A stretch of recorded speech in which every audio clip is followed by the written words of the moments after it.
Hello Blizzard fans, this is Falcon Paladin coming to you with yet another daily Blizzard upload. This is a game between Urian and Tang on Orbital Shipyard. This is a ZVP LOTV cast. I bring you LOTV games every single day of the week. I don't think I missed a day yet, but if anybody who subscribed to me at the beginning can check that for me and make me look like a liar, then go ahead and do that because I want to be accountable to my fans. And let's get right on to this replay. In the top right of Orbital Shipyard, we have the red Protoss player. It is Urian. Kind of like Uriah, like from the Bible. I don't know. Either way, bottom left, we have the blue Protoss player from Team All Inspiration. It is Tang. You'll notice I do cast quite a few games from members of Team Inspiration. It's because they do send me the replays fairly frequently, and I appreciate that. So if you want your team to get featured on my channel, if you want to get your stuff featured on my channel, send them over to falconpaladin@gmail.com. Depending on how things go, how swamped I am, I will cast it. If I have a lot of stuff to get through and your replay after I watch it, it seems to be a little bit less interesting than others, I might not get to it. So I can't guarantee anything, but at this point, the odds are really good that sending me replays will get them cast on my channel and be available for all to love. Double gateway opening here from Urian. That is interesting. Now getting the gas. So I think we're probably going to see a bit of a pretty intense adept opening at this point. Probably go cybercore after these two gateways, and the gas is going to be used for those adepts. I'd be surprised if we don't see a second gas here fairly soon, though. We'll keep an eye on that. And did we go 15 hatch? Tang, I think we did. Tang, we went 15 hatch into pool, into gas. So a fairly standard play here for Zerg players. Nothing really too worried about if you are our friend Urian. Going to come in here and scout anyway. Nothing too crazy headed his direction. But regardless, not actually taking that second gas. Cybercore should be going up. We have enough money for it at this point. Come on, Urian. You can do it. That's what you want to do. Make a cybercore. This probe is ready to do so, and there it is. There's a cybernetics core coming right on down. Not trying to cannon out here. Tang isn't actually scouting. I like to put an overlord over my second hatch just in case we do get cannons back here because you can't see it. I mean, look at this. The vision available for a hatchery is terrible until it pops. So I hate it when my natural pops and you see cannons back in. You're like, oh, it's way too late. I am dead. And then you lose the game. So yeah, I like to just kind of scout back here with the drone, get out early, or put an overlord here just for that additional vision from the air. But Tang was safe there despite not doing that. Third gateway coming down, and there's that second gas.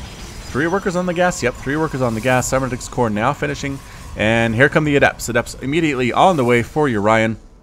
Roach Warren on the way as well for Tang, though. So roaches do really, really well against the depths. They hit them pretty darn hard. They don't take extra damage from them either. So we'll have to see how this does for Tang. What I've also seen Zerg players do is just get a lot of lings and just do a full surround on the adepts so they can't run away.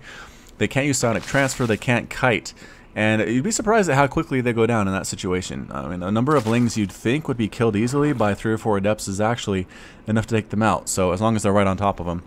So again, we'll have to see how that goes. But yep, here we come. The first pair of adepts using that sonic transfer ability to come on down. Pop. And speaking of Protoss, this is a weird segue, but the Disruptor got some major changes announced in StarCraft II Legacy of the Void. Basically, they're going to turn into essentially Reaver type units. If you watch any of my Starwell casts, you'll know I like doing, or the Reaver exists there. I like the Reaver unit a lot.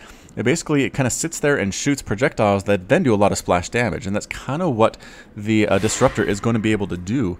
So here we come, static transfer splitting up between the natural and the main. Going to try to get workers, not really worried about this queen here at all. Canceling the sonic transfer, pretty happy about the situation here in the main base. Workers going down left and right. Lings, roaches popping out just in time. Sonic transfer being used on the one who is still alive. Can he actually get it to go off? It's going to be very, very close. And no! He ends up dead. He does not transfer his soul over to the natural base and continue his reign of terror on this base. Instead, he ends up dead. So right now, our units tab is looking at 6 roaches to 3 adepts, 8 roaches, a lot of roaches on the way, and 18 lings, and actually getting a dark shrine. So Urian following up this adept play with warp gates and dark Templar, which is probably a good choice. Again, he didn't see a lair, he didn't see any spore crawlers here, so pretty smart play from the Protoss player. We'll have to see how this works. Adepts popping in again. Are they gonna? Yes, they do end. But again, look at this. Pretty darn good surround with the lings. These guys manage actually to get back up against a wall, which is a good position, but once again, they end up all dead. These 3 adepts, you'd think they could probably handle this number of lings, and lings are definitely dying, but adepts are dying super fast too. That adept ends up dead. And this one, I really think it comes down to just the lack of fast fire rate. And there it is. Dark Templar on the way, though, warping in on this forward pylon. Roaches get right inside the base. It might actually be a base race here. There's really nothing to detect whatsoever. And there we go. DT's going to town on those workers. Roaches are like, oh, shoot. We have to get rid of this production ability of the Protoss player immediately, taking down that pylon, forcing the cancel, getting the probe as well. Trying to save his queen. Is he actually putting down spores? Yes, spores are being created. There's one there, and here is one. There's not actually one over here in the natural, interestingly enough, too. At this point, is it going to die? It is, but it's going to be very, very close. Nope, still alive, Dark Templar. Roaches are here in the main base of the Protoss player. Urian trying to pull probes, trying to run away. Can't quite do it, though. Getting stuck. The pathing is not that fantastic here at all. So try to take down this base.